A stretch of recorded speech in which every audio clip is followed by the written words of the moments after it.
Today, we're setting up the NETGEAR EX6110 dual-band Wi-Fi extender in just a few easy steps. Plug the extender into a power outlet close to your router. Remember, if the LED doesn't turn solid green after a minute or two, make sure the extender is plugged in securely and within range of your router. Connect your device to the extender's default Wi-Fi network, named NETGEAR_EXT.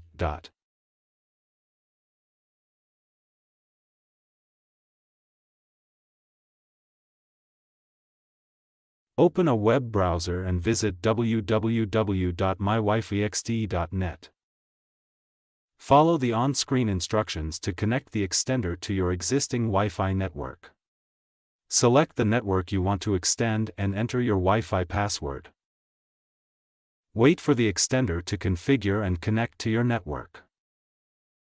Move the extender to a spot where it provides the best coverage. Reconnect your devices to the extended Wi-Fi network. That's it. Your NETGEAR EX6110 Wi-Fi extender is all set up and ready to boost your signal. Enjoy faster, wider Wi-Fi coverage with NETGEAR.